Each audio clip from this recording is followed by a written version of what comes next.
Hey, I'm Ben Cleaver. Here's what's coming up in this episode. BPC banned? Only for a white athlete, yeah. World Anti-Doping Agency banned it, not because it's harmful, not because it's going to increase muscle growth, say testosterone or something like that, but because, quote, it elicits an unfair advantage. So, in my day-to-day life, I wouldn't mind an unfair advantage. Yeah, me too. Me too. When I've got a chronic illness, I want an unfair advantage to be able to heal. Exactly right.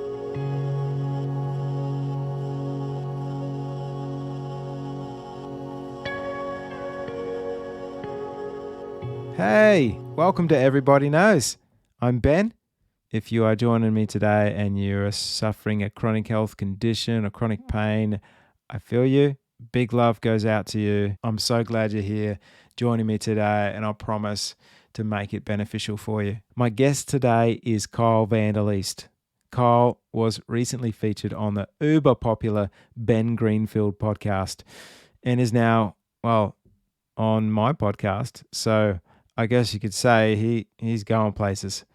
And now, in all seriousness, he is known as one of the world's experts in therapeutic peptides, in particular BPC-157. BPC stands for Body Protective Compound. It's a peptide your body makes in your stomach that heals and protects your stomach lining from the hardcore acids that it also produces to break down your food. As Kyal will explain, it's basically the written instructions for the body to heal connective tissue. Joe Rogan takes it to heal nagging injuries, Ben Greenfield for the same, and for what he calls a princess gut. Dave Asprey called it the No.1 hack for healing inflammatory bowel disease. So that's not nothing. Kyal has formulated a product specifically for healing the gut, containing BPC and other equally potent ingredients. So it's an incredible supplement that I am now taking and will cycle in and out of a few times a year for as long as I can get my hands on it, which is the beauty of this supplement. Kyal calls it the crack team for gut repair. It's not cheap, but you don't always need a crack team. It's not something you have to take ongoing. Just call in the crack team a few times a year to clean the house, so to speak, and get things in order. Certainly, it would be something very beneficial if you're in a Crohn's flare or if you have leaky gut, which many of us do. And to help with the cost, Kyal has also given me a 10% code to share with you, my listeners. To get that 10% off, just use the link in the show notes, or you can actually go straight to the website and enter the code EBK10. That's EBK for Everybody Knows 10 at checkout. The website is leveluphealth.com. That's lvluphealth.com. Please like and subscribe right now. That'd be awesome. And we'll jump into it. Let's go. Oh, hey, Kyal Van Der Leest. Mate, thanks so much for coming on the show. Thanks for having me on, Ben. On again, we should say. We originally On again, recording a few years ago, and for whatever reason, that one never ended up coming out. And since then, too, things have changed so much. So always happy to jump onto a podcast, especially since the first one. There's a lot that needs updating from our conversation on the first one, which people won't actually ever get to hear. But it was a very good chat, and I really enjoyed chatting there. Mate, it's special to me. I'll keep it close to my heart. Would you be able to introduce yourself? I will probably say a few things. I know you're a qualified nutritionist, you're a qualified naturopath, and you're the founder of Level Up Health and creator of some pretty epic supplements, which we're going to get into today, particularly for gut healing, Crohn's, IBD, any sort of healing in the body. Just awesome stuff. I came across BPC-157, which for everyone, it's a peptide. We're going to get into explaining what that is. And Kyal has produced some supplements like the GI Ultimate Repair, which I'm taking at the moment, as well as Tributyrin, which is another goodie, let's say, but we'll explain that. I'll get you to explain that because I'll butcher it. All good. But basically to accelerate healing in the gut, not only the gut, but all through the body. Bodybuilders take this, sports people take this. I don't know if it's a banned substance in sports. Is BPC banned? Only if you're a white athlete, yeah. World Anti-Doping Agency banned it, not because it's harmful, not because it's going to increase muscle growth, say testosterone or something like that, but because, quote, it elicits an unfair advantage. So, in my day-to-day life, I Wouldn't mind an unfair advantage. Yeah, me too. Me too. When I've got a chronic illness, I want an unfair advantage to be able to heal. Exactly right. So, mate, what else would you add to that so that you sound like somebody we should listen to? Well, it's a bit controversial, but I'd say the thing that sort of separates me from a lot of qualified nutritionists and naturopaths is I'm not really dogmatic with what I was taught at university, because unfortunately what you learn at uni and what actually translate into the real world tend to be a little bit different. So nutrition, I always butted heads with my lecturers and teachers because they were espousing like high carbohydrate diets and that grains are essential, and there was no sort of focus on food quality. So I was a bit of a black sheep in that degree. And then in naturopathy, it was sort of like treated as if herbs were the solution for everything, and anything else that's not natural is almost like the devil and it's going to come at a cost, which there's some truth to that too, especially with pharmaceutical drugs. But I think merging those two fields together and also having an interest in functional medicine, listening to the podcasts, the big American ones like Ben Greenfield, Ben Bukowski, Dave Asprey, all those guys sort of introduced a lot of concepts that not many naturopaths or nutritionists are aware of. And then my first job out of university was working at a hyperbaric oxygen facility, which was a very difficult trial by fire, because we get pretty much every single client was either an elite athlete looking to up-level their performance, like Novak Djokovic was a notable athlete who came into the clinic, or they had a chronic condition like cancer or an autoimmune disease or Lyme disease. So here's little me straight out of university, never really seen too many clients, maybe less than 10 at that stage. And I'm working with all these complex conditions. So I was very humbled in that job by how much I didn't know and how much the clients themselves knew. So when you open to hearing what your clients, what the patients have to say, that's being a good listener when you don't know anything is like super important. And I feel like just a few months on that job, I gained probably more insight into chronic conditions and things like IBD, like cancer, just from listening to the patients about what worked, what supplements they took, what other modalities they used. And a lot of them aligned pretty strongly with the podcasts that I'd listened to as well. In that job, basically all of the products that I now have developed with Level Up, a lot of the inspiration for the ingredients has come from listening to the patients in that specific job and listening to the director of the clinic, who had just this absolute encyclopedia of everything that could help specific conditions. I think he had over 300 individual web pages that he just drag and drop and published studies from. It no longer exists, which is a bit of a shame because he got in a lot of regulatory issues with APRA. But yeah, that job was really pivotal for Okay. progressing my career to where it is now and for the creation of Level Up and all the products. And that's how you heard about peptides. Yeah, And that started your journey into developing these products. exactly right. The clinic was in South Yarra in Melbourne, and directly opposite the clinic was a compounding pharmacy, a compounding chemist that administered peptides, usually subcutaneous injection. A lot of the Essendon Bombers players actually from back into the early 2000s who took all the peptides. Yeah, they got their peptides from there, and actually the clinic I worked in is where they were administered. So it's an interesting backstory to that old clinic. And funnily enough, all the peptides they took at the time were legal, 100% legal. They just made all the authorities look a bit stupid. So they brought the hammer down pretty hard on them. But amongst the peptides that were used in that clinic was BPC. I don't think the athletes used it, which is a bit weird that they didn't, because it would have really helped and prevent any injuries that they would have accrued on the field, or if they were dealing with a niggling injury, there's nothing better for healing that one than BPC. But yeah, it was at that clinic where I was first exposed to it and started using it myself as an oral supplement. And it wasn't particularly a good or a well done one, and it was very low dose too. I think it was about a fifth of what I now have in my product. But even at that low dose, I noticed a really profound benefit to it, because I was dealing with some gut issues at the time from stress, from living in mold. And my previous house, I had gut issues, but nothing like yourself or like a lot of your listeners with IBD. I've never had that. Luckily, I'm blessed to be able to say that. But my housemate at the time, interestingly, was almost at the point of needing a stroma bag for her colitis, her ulcerative colitis. So the ultimate GI repair product I basically formulated for her, but it's ironic and a little bit sad. She never even ended up taking the product because she is a nurse herself and didn't believe in naturopathy, even though peptides aren't really naturopathy. I would say they're functional medicine. But yeah, she never even ended up taking the product and just called it witch doctor stuff and didn't really believe in it. So from that, GI repair was made, and now has been thousands and thousands of people who've tried it, and the reviews are pretty much all positive. The only time I will say that there's a negative or a neutral review is if someone's environment, their home environment is off, i.e. they're living in mold, they're super stressed, bad relationships. It's a really good, powerful tool, but there's no magic bullet, especially if your stress bucket is being filled up from a variety of different sources. Like, it can only do so much. And that's the point of supplements. They're supplemental to a holistic lifestyle.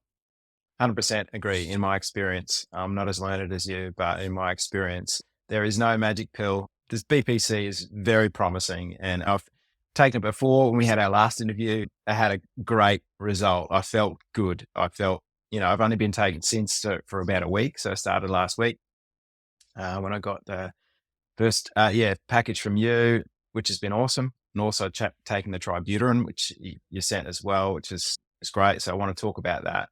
But there's no magic pill, but there are 1s, 2%, 3%. There are the 10%, 20% that can support your overall body to heal.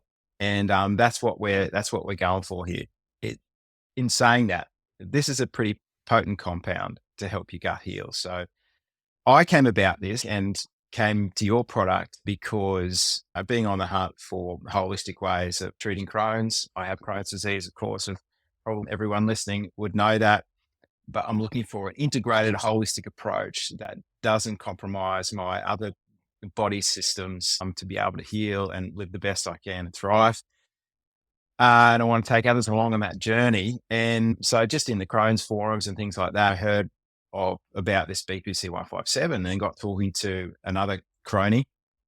And she's like, this has changed my life. I have to inject it, but it's changed my life. It's relieved my brain fog, things like that. So it appeared like a totally cleared up her inflammation. And of course, it's not that magic pill, but she was obviously doing some other things to support her healing. And I was like, just digging around. There's a reasonable amount of scientific studies on this stuff, and particularly in gut health. I know there seems to be a lot in ulcerative colitis that I've found, and a few studies in Crohn's. I think there was one study started in like Croatia in sort of the 2000s something. The Crohn's, I don't know if it finished. It didn't seem to have any sort of resolve. I don't know if you know about that one, but maybe we'll talk about that one.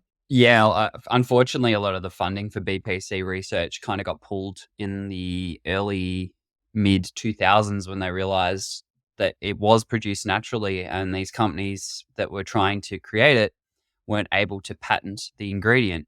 And if you're not able to patent an ingredient from a business perspective, anyone can use your research, anyone can sell that ingredient, and you're basically doing it as a charitable service for every other company that might want to create it or use it. That's why drug companies only research and invest money into things that they're going to get a return on. Like, there's a devil's advocate thing where you could say from a business perspective, that's how it has to be. Otherwise, you're just a charity. But at the same time, like, government research grants could go into this sort of stuff. And that's why it's continued to be studied a little bit, not because of pharmaceutical companies anymore, but because there's really good potential for these compounds. But yeah, a lot of it was done in Croatia in the 90s and 2000s. And yeah, really promising results for UC, IBD. And there's also quite a few other peptides that are also being looked at. Again, similar story where they've been looked at as potentially patentable and then end up getting a lot of great studies, preliminary studies done in animal models, especially because animal models are cheap versus human studies. And then you're usually not going to run a human study unless they're certain that this compound that they're studying can end up patentable. But yeah, it's a lot of the research was done in animals as injectable. BPC acetate is the form that you inject. But there's also the form BPC arginate, which is the one level up, and a few other oral BPC companies will use because this survives the stomach acid and it can be administered orally, and you can take it as needed without the discomfort of subcutaneous injection. Yeah. Yeah. Well, I was initially put off by that. I kind of didn't want to inject myself. I think there's a few safety issues around sterility as well. Did some more Googling and came across articles from Ben Greenfield, who is a very prominent biohacker and beast of a guy who probably, tests stuff on himself, but he was using it and talked about the benefits of it. Then even just maybe a few months ago, I was on a live stream from Dave Asprey, who's like the father of biohacking, functional medicine background as well, and sort of always on the fringes or cutting edge of the holistic approaches to, longevity and healing and stuff like that. And anyway, I submitted a question and it was like, #1 hack for IBD ? And anyway, sure enough, he answered the question and he's like, BPC-157. And I'm like, boom, that's awesome. Wow. Okay. Thank you. So I was super keen to jump in and interview again and take the product again as a part of my overall sort of, right now I'm in a season of kind of really elimination diet, stripping everything back and trying to heal the gut. And that'll be a process for me. Well, it's an ongoing process, but an intensive process for the next sort of 6 months or so for me, to be able to maybe then start to use that as a foundation for good health going forward. So let's jump into now, what is a peptide? If you can explain it so that people have never heard of like peptides or taking peptides. I understand they're a natural compound the body produces. Mm-hmm. And then what about BPC specifically and what action that has and who should consider taking this?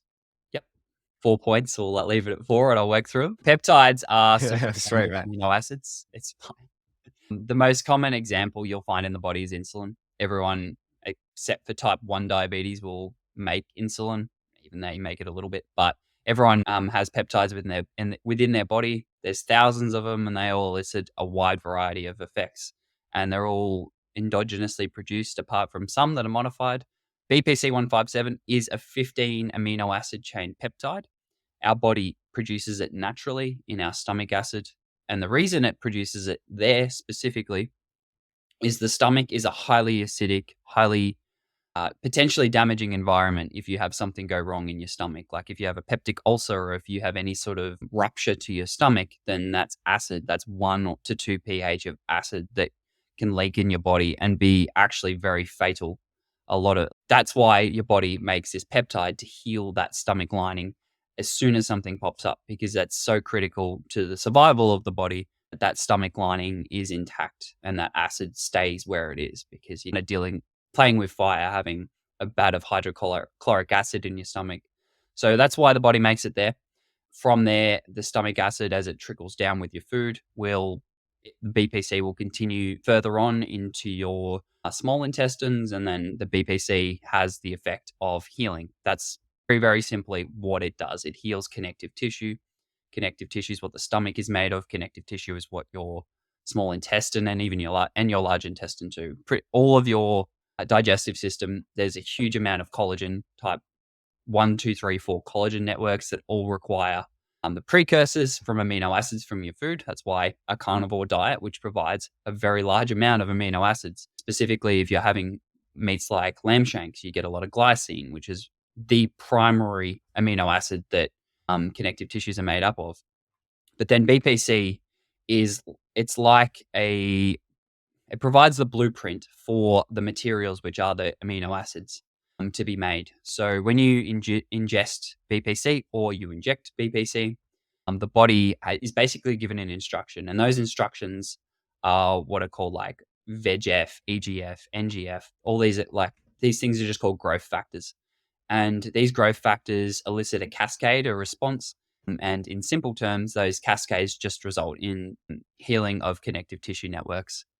And that's why athletes will take it too, because connective tissue is not just your gut lining, but it's things like ligaments and tendons and the fascia around muscles too. So that's how it will help with musculoskeletal injuries. But then when you take it orally, specifically orally, it really helps with gut issues because it is getting locally through your digestive tract locally delivered to your stomach if you've got a stomach ulcer or you've got an issue in there. Helicobacter pylori, H. pylori, it helps heal that stomach lining. If you've got a small intestinal issue, inflammation there, then it heals that. And then for things like Crohn's and colitis, which is really distal, right at the end of your tract, taking a large dose is why a supplement's necessary, because the amount your body makes is really only designed to work in the stomach, to heal that stomach, the lining of your stomach and a little bit of your small intestines. We're talking micrograms that the body would make. And a lot of the foods we're consuming in our day-to-day life cause damage to the lining from top to bottom. And by the time it gets around to the large bowel, there's kind of none left. It's already been used up earlier in your body by the small intestine, or even like your ascending colon. It might be fine. Usually that's the last part of the bowel that gets affected. It's working your way. It sort of runs out by the time you get to the descending and the sigmoid colon, which is where majority of IBD pathology resides. That's why supplementing a very high dose, it's still only micrograms in a supplement, but by orally supplementing a large amount of this, it's going to end up getting from top to bottom of your digestive tract. And even you can use these peptides as suppositories too.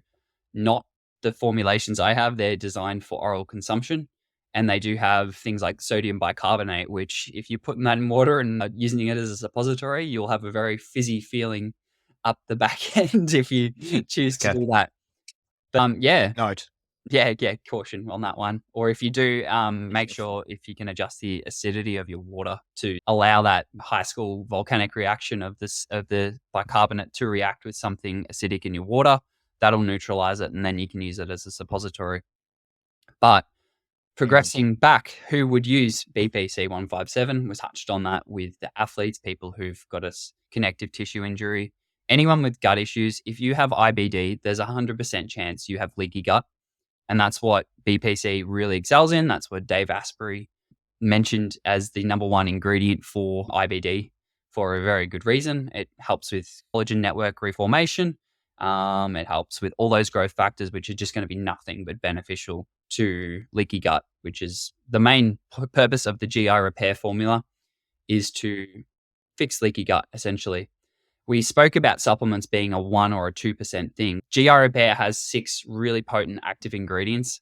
If BPC is like a 5%er, levrazitide acetate is another peptide, which might be another 5%er, because this is going to counteract one of the main drivers of leaky gut, which is called zonulin.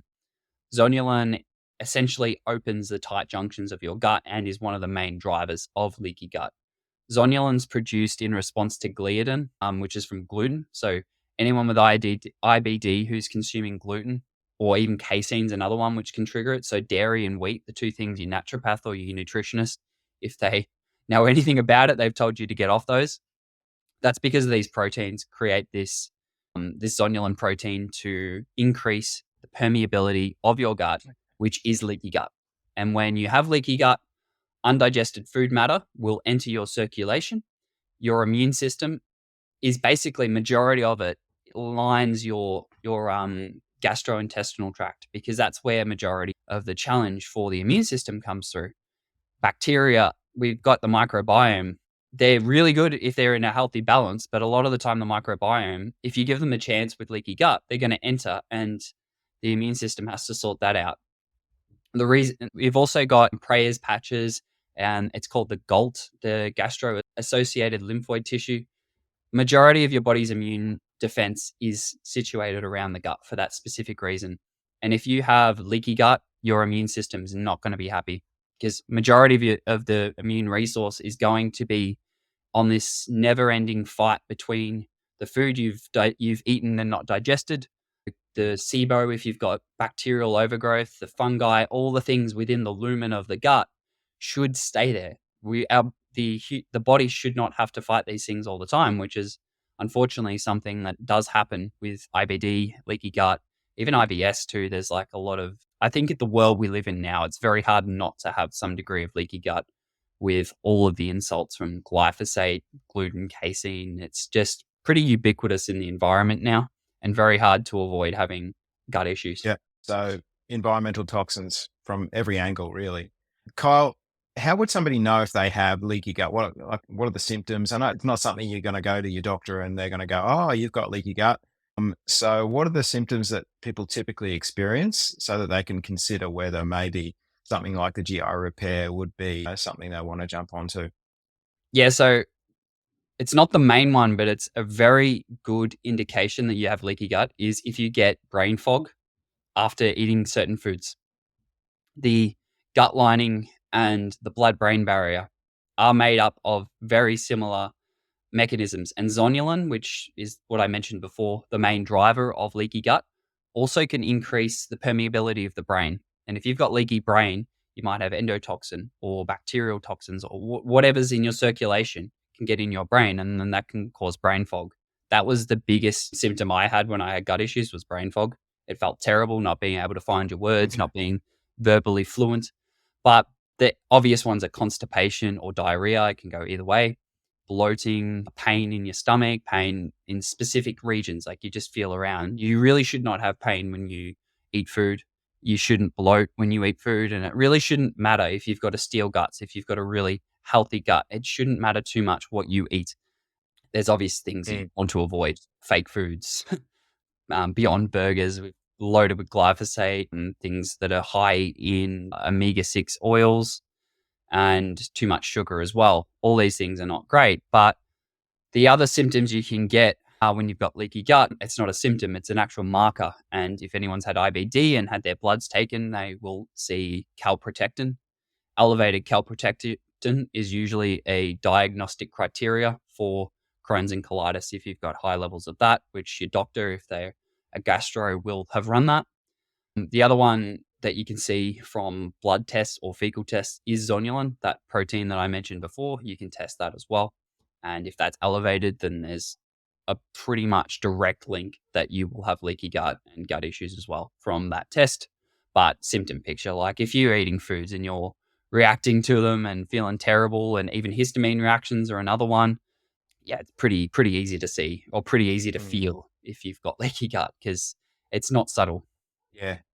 Brain fog's pretty much a given for IBD people, and just random swelling, pain everywhere. Obviously diarrhea or constipation and bloating. Like I didn't realize that I had bloating until I started a pretty strict carnivore diet a few months ago.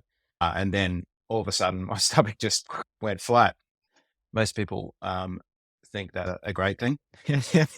On the carnivore diet, you're aware of Sean Baker. He's been probably one of the primary voices in it. But the other two that aren't physicians that also have a very strong opinion and voice in that community are the Petersons, Jordan and Michaela Peterson. Michaela Peterson has been doing the diet for, I believe, 5 years now. And she's always tried to reintroduce foods, but found that it's not worked. Anytime she's reintroduced something, she's reacted to it and had huge histamine reactions.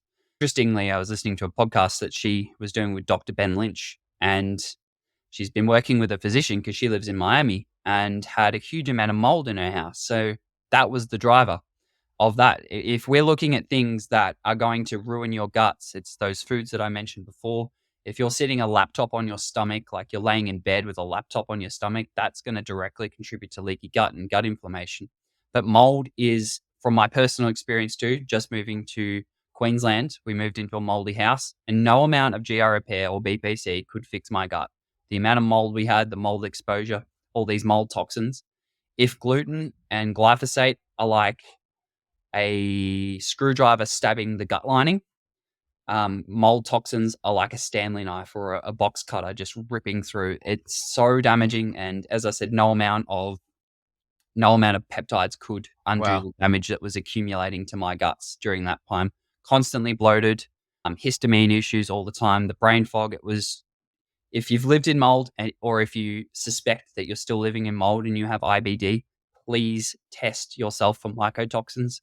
There's a test called the mycotox profile. It's pretty expensive, but if for whatever reason, like the carnivore diet isn't working or the supplements aren't working, you need to look at your environment. If you're in a high humidity environment, if you've had water damage in your house, please look at that because you will not heal if you're still being exposed to those things. I've not found any toxin worse for your body than mold toxin. Wow. Yeah. Okay. We got to talk more about that. A lot of the information I'm coming across often mentions mold and mold toxicity, and that needing to be a pretty primary part of the strategy to heal. So, I can speak pretty well to it, having gone through that journey for well over a year and living in humid Queensland. It's constantly something that pops up all the time. I actually developed a heap of products because of that experience. Like the Level Up Health range has gone from when we wow. first Okay. interviewed 3, it's now up to 18.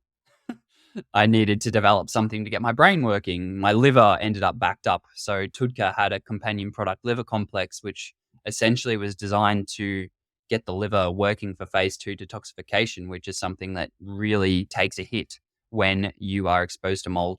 Okay. Historesist is another one for people with histamine intolerance. As I said, in mold, my histamine levels were so high all the time. My eyes were puffy, red. I was actually using pharmaceutical antihistamines, and I hated having to do that because when you use pharmaceutical antihistamines, that has a direct effect on your own stomach acid. It makes your stomach acid less effective. It doesn't get as low. It doesn't get into that 1 to 2 range.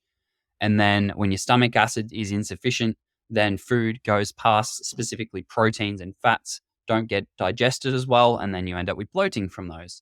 You end up with bacterial overgrowth because your stomach acids and your enzymes haven't done the job. So that's where the bacteria take over. And then bloating comes from that. So a lot of people with IBD almost need a reverse engineer. If the problem is in the large bowel right at the end, you pretty much have to pay attention to every single phase of your digestion, starting with being present with your food, sitting down, trying to be in that parasympathetic mode, not super stressed all the time, which is very hard to do in this world we live in, Mm, but really getting into that rest and digest, that parasympathetic mode. It's rest and digest because that's when your body is going to digest food. And digestion of food with IBD is critical because you need to be able to digest your food. Otherwise, you end up gaunt and skinny, and then it just passes through undissolved. You end up with fat in your yeah. stool. And the reason why it's so important to be in that mode is stomach acid requires you to slow down to be created. And it all kind of Hmm. starts with stomach acid. If you're chewing your food, great. You're taking a bit of the burden off those enzymes, the proteolytic enzymes in your stomach by just physically chewing.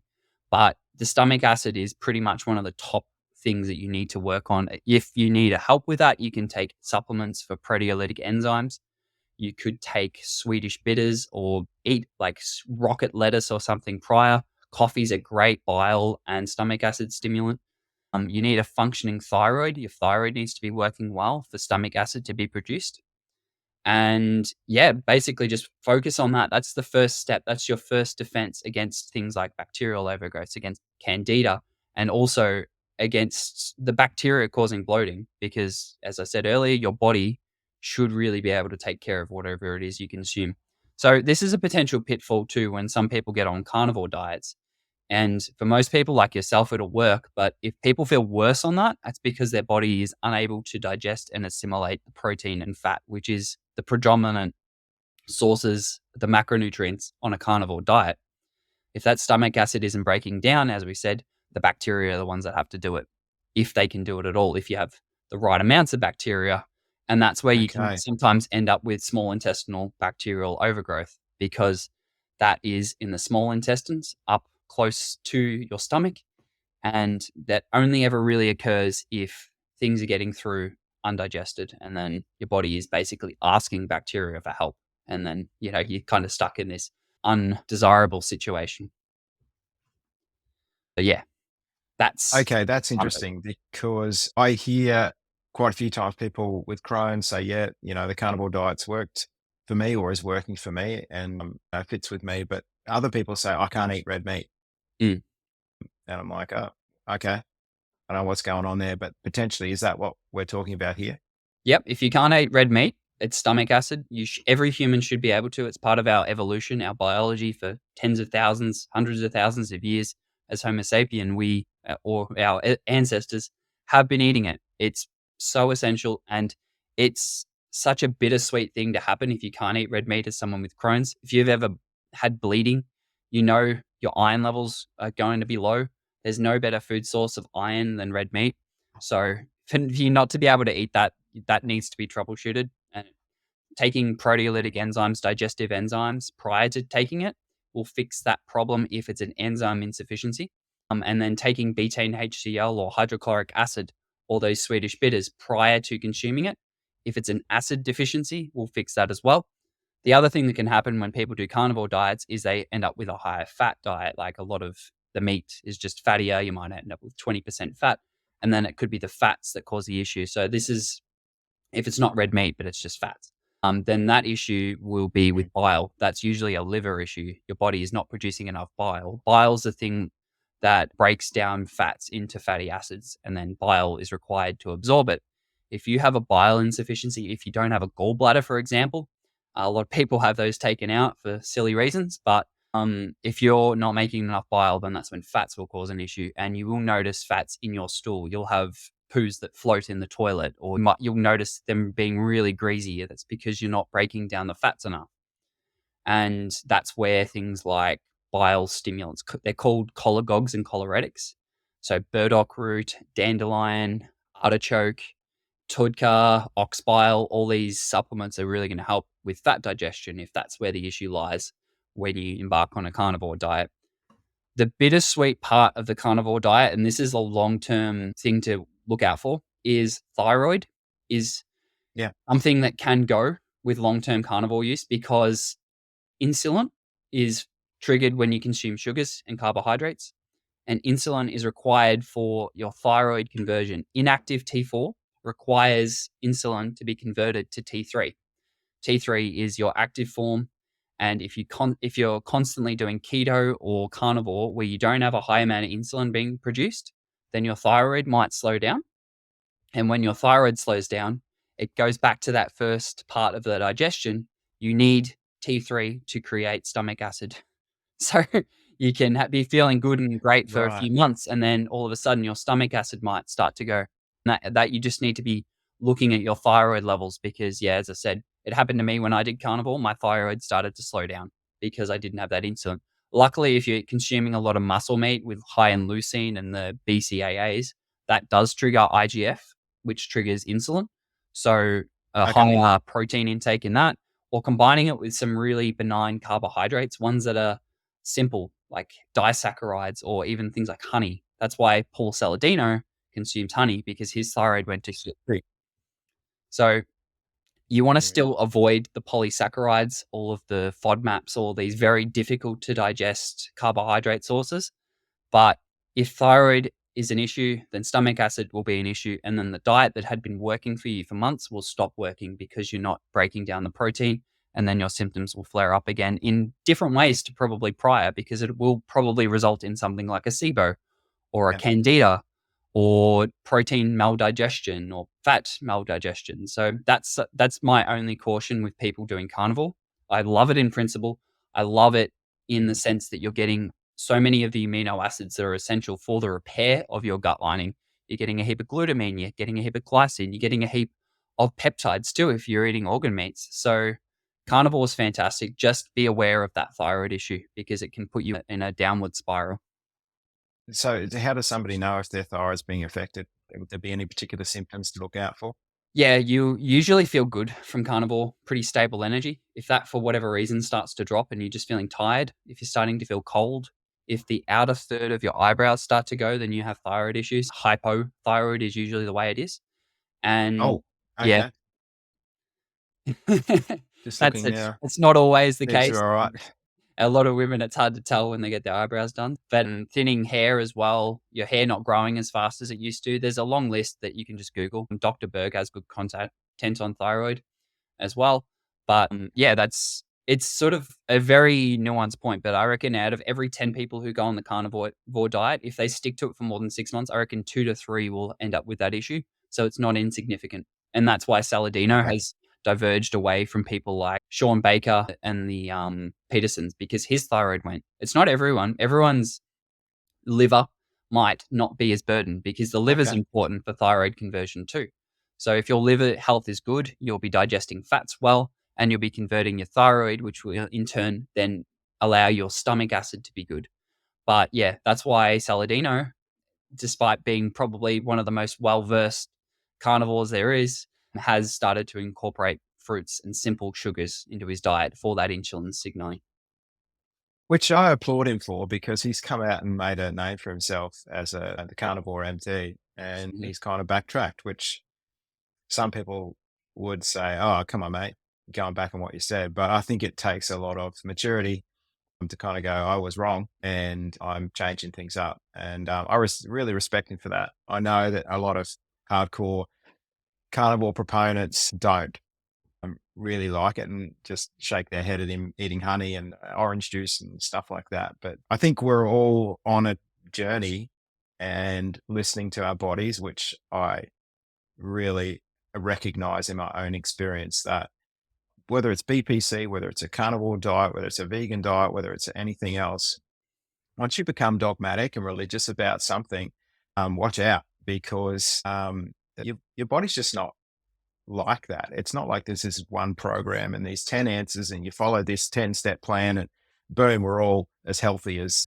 Superman. It's just not like that. I find that the journey to healing, I would say the journey of life is a spiritual one, and that involves being connected to yourself and listening to yourself, a sense of connection, not a like, I'm going to follow this and this, and I'm going to stick to this to the day I die, whether it's working for me or not. And I just appreciate your approach too, mate, that you haven't developed these products and you're not singing like their praises, like they're the magic pill or they're the only thing you need and everything like that. And that's why I was just keen to have you on, mate, because you're all about that holistic approach and listening to your body, and it's not one size fits all. What we're talking about here, BPC and the GI Ultimate Repair, are things that you can add to support the overall process, and they're a big help. So anyway, I want to get back to this. Just one question I had, you mentioned collagen before, and as I understand it, like when I was in initially 20 years ago, and my wife and I, we didn't have any answers for my Crohn's disease. I was on couch, not able to work. We were pretty newly married, and trying to find answers. And the best answers I found were in a sort of paleo style diet, and particularly in that sort of initial phase of overcoming flare ups and stuff like that. It was all about collagen intake, and it was, just basically living on a bone broth to allow the collagen to start, building and repairing my gut. So how does BPC support that? And could, just being on a high, do some people have the collagen that they're taking in their diet, is that potentially not doing what it's supposed to do? So collagen's a And great how does point. BPC sort of support that? Yeah, I've really tried to emphasize all of the basic things first, all the environmental things first. There's a lot of genetic things too, a point you made first. Not everyone's the same. There's no one size fits all, because everyone has different genes. Everyone has different polymorphisms on how they do things. But collagen is sort of, provided it's not sweetened with something terrible like sucralose or ACE, a collagen protein is going to be fantastic. And your stomach acid, again, comes back to this. Your stomach needs to break that down into the individual amino acids that are required. They are the building blocks. They are the brick and mortar for the house that is being built. That metaphorical house is your stomach lining. BPC is sort of like an expert consultant being brought in to help build that house more efficiently. It's going to get done regardless. You've got your workers in there, which is the body is the worker, and the collagen and the gelatin and all of the bone broth. They are the building materials. It's gonna get done provided you don't have a bad worker in there smashing up the place, which is a bad diet or alcohol. It's gonna get done if you're not stressed. You don't have all these workers who are under so much stress that they're not doing the job properly, they're not sleeping properly. BPC comes in as like this expert consultant to say, hey, you need to do this now, and you're doing that wrong. It's sort of guiding the body by providing those growth factors, the nerve growth factor, nitric oxide, vascular endothelial growth factor, VEGF. That's one of the main ones, because that helps with angiogenesis, which is blood vessel formation, which blood vessels need to be around the site of injury, or around the site of damage to your gut, to both remove and deliver nutrients and waste from that site. GI repair has multiple ingredients in it. It's like bringing in a crack team to sort of work on fixing the gut lining or building this metaphorical house back after it's been destroyed. Lorazepatide acetate is a peptide in there, which gets basically neutralizes zonulins like that worker in there with a sledgehammer sabotaging all the hard work that your body's doing. If you can neutralize that and stop it, then the peptide, the expert consultant BPC, can direct all the other people without there being this hindrance within the mix. KPV is another peptide that I included since our first one. It's been added to there as well because KPV is another peptide that's got some really good research around Crohn's and colitis, probably more than BPC nowadays because, again, it was one of these new peptides that they thought they could, again, patent. That one's fantastic for for helping with that collagen formation around the gut, healing injuries. It's very similar overlapping mechanisms to BPC, with the addition of it works on the melanocortin system. And that's a very potent anti-inflammatory system that's both in your brain and in your gut and in pretty much every cell in your body.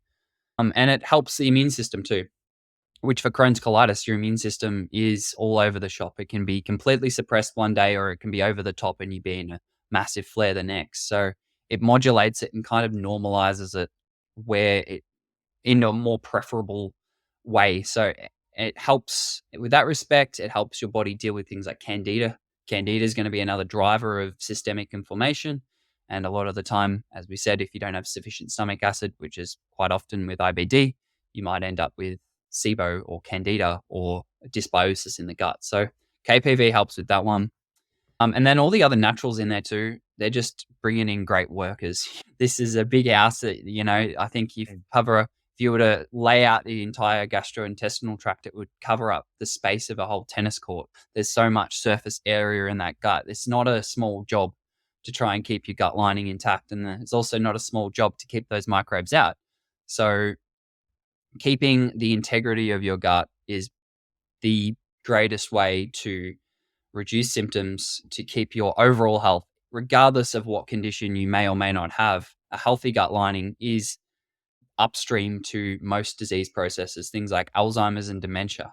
Leaky gut is a huge contributor because toxins are getting into the brain.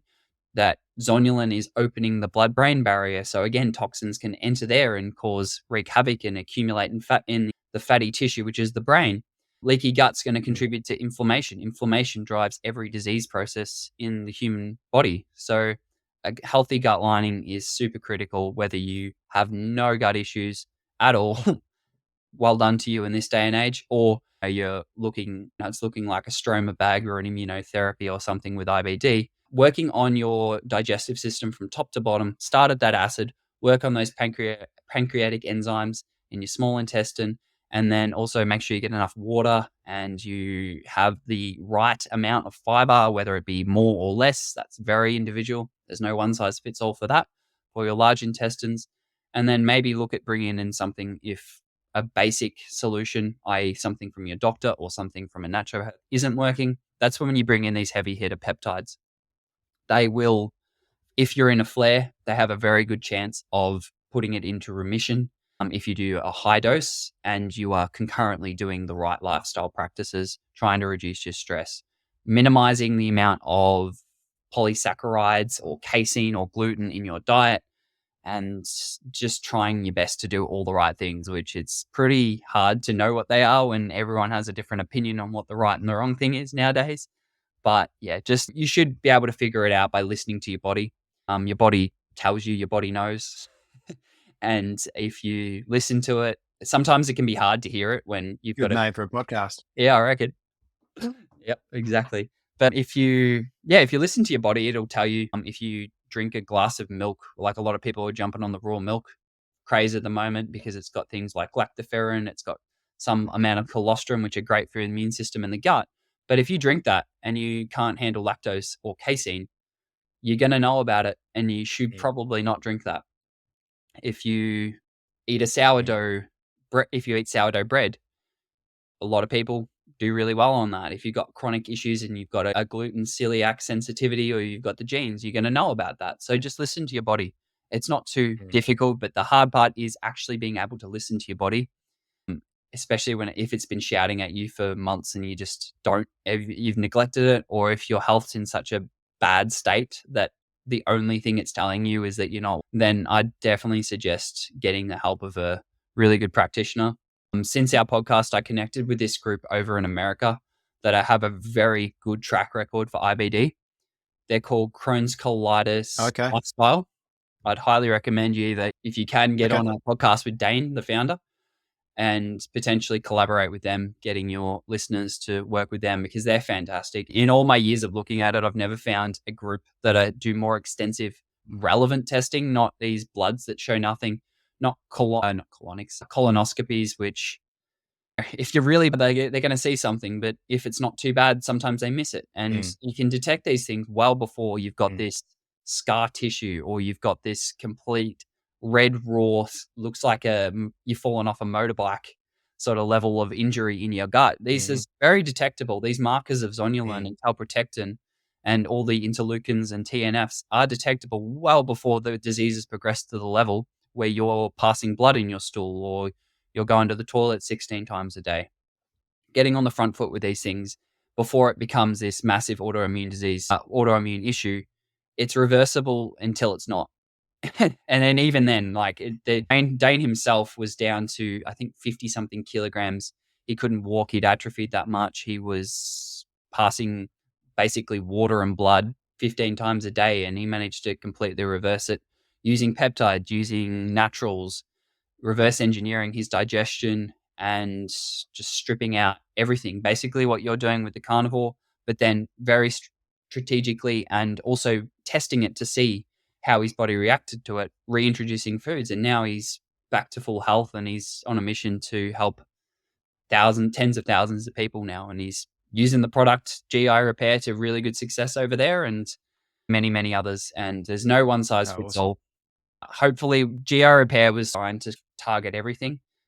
I spoke about stomach acid. I put zinc carnosine in there. That's one of the main anti-inflammatories to the stomach. The zinc helps with hydrochloric acid. Okay. Quercetin is a great sealer of the gut lining, and it also reduces histamine, and histamine itself opens up the gut lining to try and cause a flushing reaction. So if you've got histamine intolerance issues, if you've got high levels of histamine, then there's a good chance your gut is also opening. And that's one of the ways your body will get rid of parasites is via histamine. So you can sometimes have histamine issues from parasites. The immune system isn't big enough. The white blood cells aren't large enough to attack a large organism like a parasite.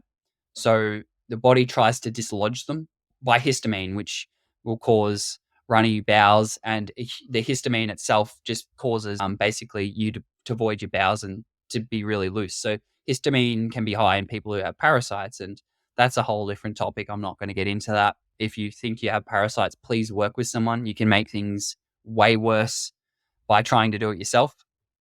Candida is a little bit easier, but still a tricky one. And it's something that takes a while to work through. But IBD, give BPC, give GI repair, give them a try. You won't regret it. If you go on our website, you'll see all of I think we're at hundreds of positive reviews that publish everything, good or bad. Are you getting a pretty decent sampling of how people have thought? It's a pretty expensive product because peptides aren't cheap.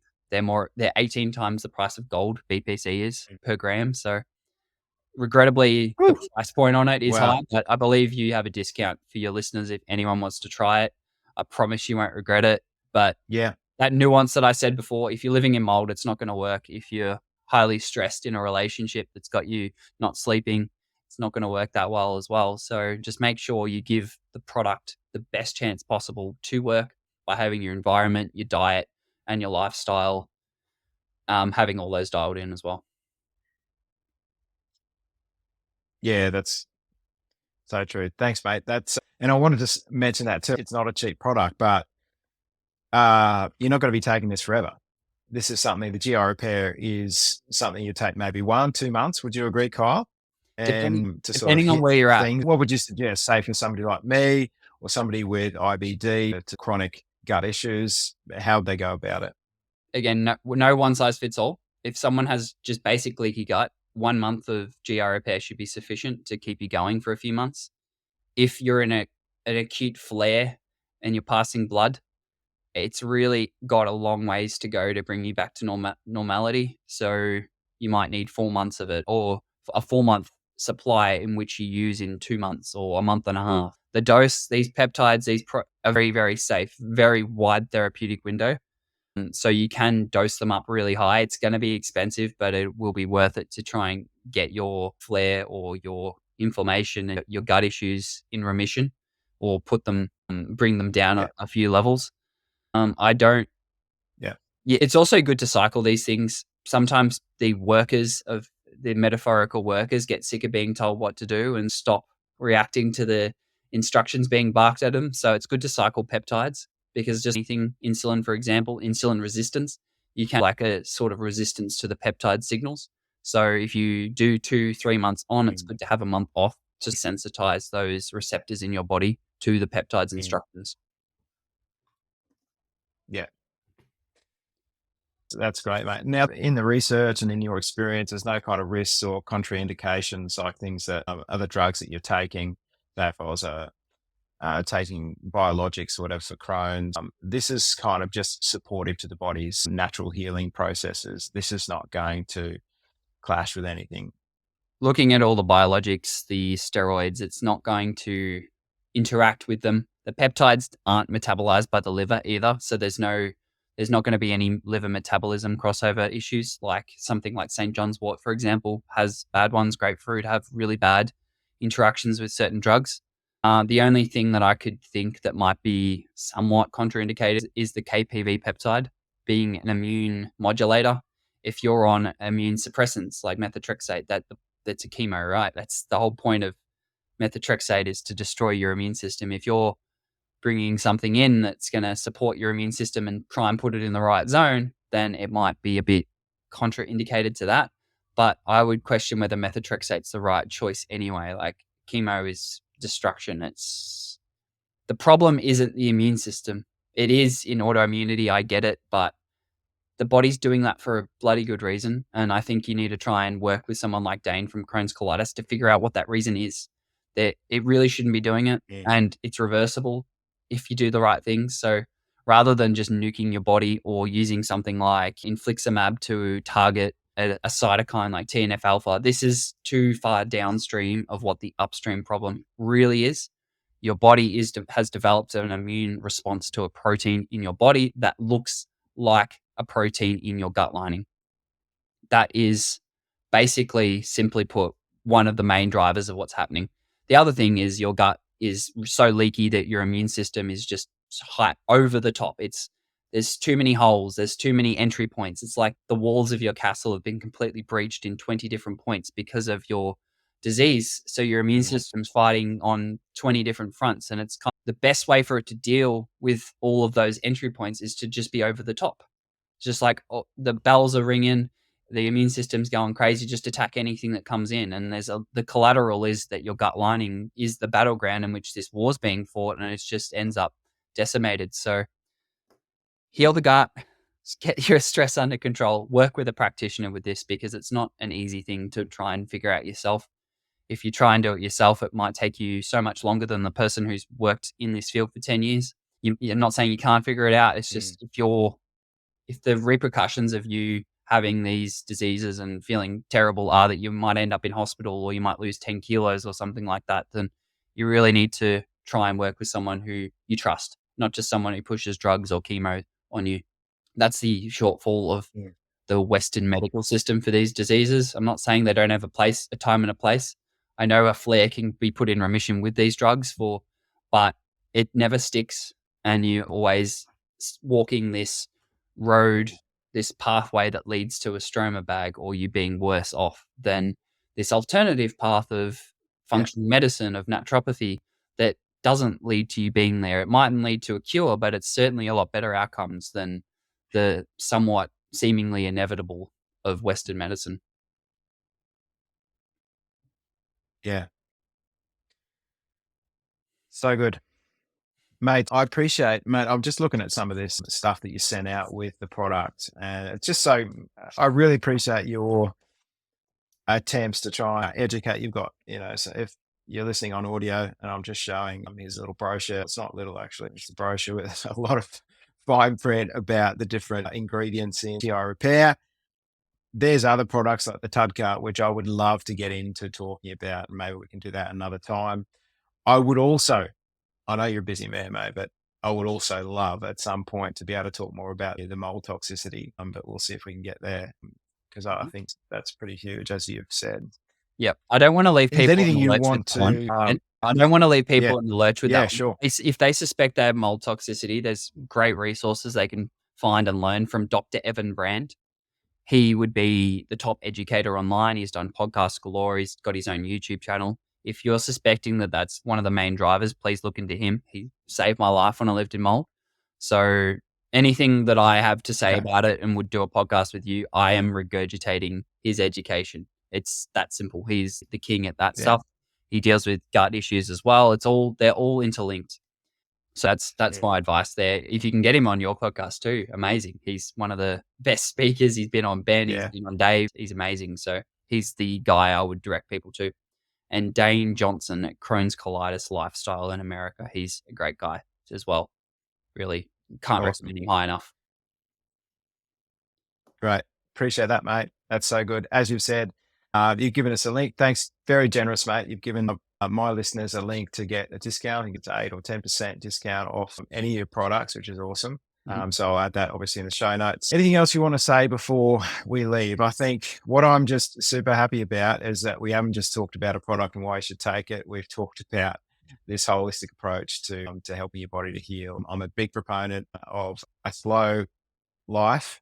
And I think somebody with, and what I mean by that, I don't know if that's obvious as to what I mean by that, but just simple practices like sitting down and present when you're eating, being more present, cutting out probably half the things you do and commitments you have, or even more in your life, to be able to bring your stress down and enter into that parasympathetic rest and digest mode as much as possible, doing things like breath work, cold therapy, which I've done before jumping onto the podcast, and just learning and treating your body as if it is communicating. If you're in a chronic health challenge situation, your body is talking, it's communicating. It's not always obvious what it's saying, but slow down. Your body does know, it has some written instructions to be able to heal, but get some help. The one thing I do want to ask you is that, what do you think? You can reach out to someone like Dane Johnson, as you've said, which is awesome, Crohn's Colitis Lifestyle. But it's really hard to find a good practitioner that you can trust. And naturopathy has had its kind of bad rap. And a lot of people think they're just snake oil salesmen or just whimsical woo-woo stuff. And so it's hard for people to go, okay, yeah, I've got my GI who gastroenterologist, and he's one kind of information source. But as I found it, he's one of your players in your team, and you need more players in your team, someone else who sees things from a different angle.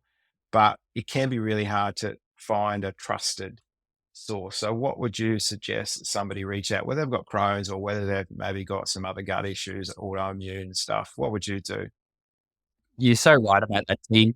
I'm really beating this analogy to death, but building that house, like your GI might be the architect, and then they have this idea of how it should be built and how it should be done, and then the workers come in and just tell the architect it's not working, the ground's it's not gonna hold that weight, or for whatever reason, the design's just not working. It's not that GIs can't do the job. There's some great ones, more specifically in America than Australia, if I'm honest. I think there's a disincentive to step outside of the box within Australia because of regulations here. But having a really good gastroenterologist who also does functional medicine. Functional medicine is one of the lower paid, but the better outcome of the medical professions to get into.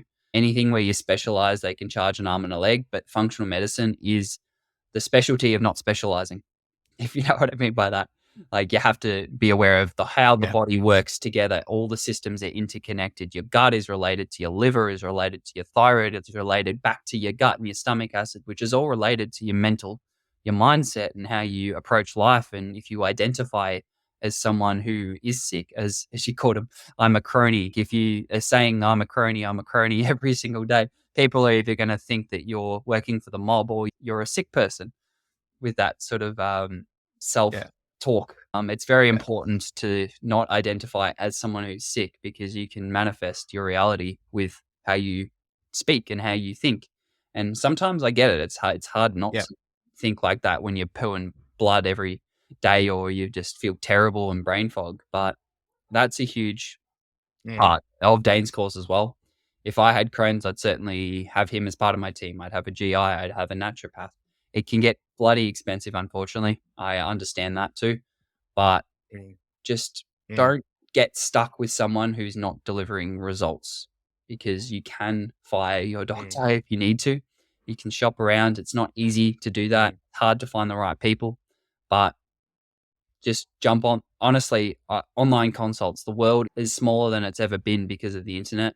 We can jump on Zoom and have this podcast a couple 100 Ks away, or we could even be on the complete opposite side of the world and we connect the same way. The same thing with your doctor. Like, you're probably going to get a better connection with a doctor via Zoom than you might even in person when if they're part of the system that only allows for 15-minute consults. If you book in with someone overseas and you can get a 90-minute consult with them, and they're already uncovering so many more layers to why you have this condition and not just what to do about it. With 15 minutes in a doctor's office, or however long you get, even half an hour, the focus really has to be on what they're going to do for you rather than why you're in this condition in the first place. And it takes a bloody long time. Naturopath initial consults are 90 minutes to 2 hours, because part of that is going through your whole life, your genetics, your parents, where you grew up, relationships, all this seemingly unrelated stuff all plays in. Either as a 0.5 percentage point into it, or as 10%, or if you've been overseas and you went traveling and you came back with a parasite and you've not been the same since. Well, we've discovered 80% of the problem in that one question that might not have got asked at a gastroenterologist or your GP. So have a team you can trust, shop around until you feel and like you resonate with their treatment protocols and you can feel and see the results. And I think that's your best bet to get on top of this. Yeah. Great, mate. Again, thanks for your time, buddy. I just wanted to ask too, you obviously ship worldwide, so it's not just the Australian market, but anyone can purchase this and just go to lvluphealth.com. The particular product that I'm taking would definitely recommend people with Crohn's or similar issues, would be GI Ultimate Repair. There is other stuff like the Tudka and also this Tributyrin, which works like a probiotic, as I understand. There is a bit of Tributyrin in the GI Repair, and we're probably running out of time for today, but that's something else that you've said that is lower cost, but also supportive of gut healing. I sent that one to you because of all the naturals that I include in GI Repair. Tributyrin is the most relevant for Crohn's and colitis. It will directly fuel the colonocytes of the large bowel. The whole reason that naturopaths would suggest that you have fiber in your diet is so your bacteria can digest that fiber and turn it into butyric acid and lactic acid, which are the fuels for the colonocytes.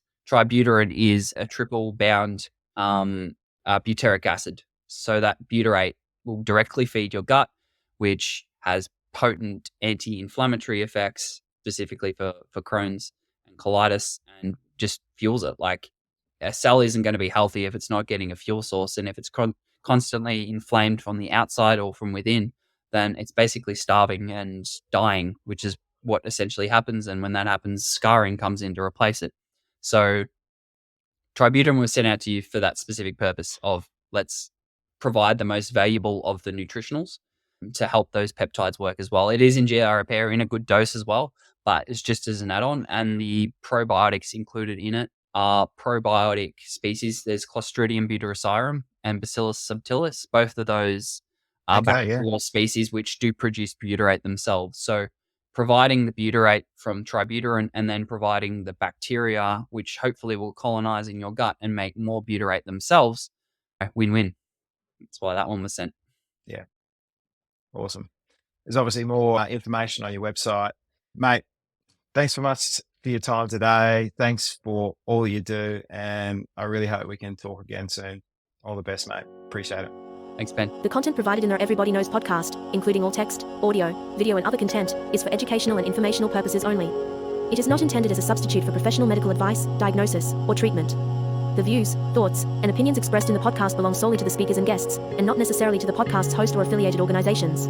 Before making any changes to your health and wellness routines, especially if you have a pre-existing health condition or diagnosis, it is essential to consult with your healthcare professional. Reliance on any information provided by this podcast, its host, guests, or others appearing on the program is solely at your own risk. The host and producers of Everybody Knows are not responsible for any adverse effects or consequences resulting from the use of any suggestions, products, or procedures discussed in the podcast.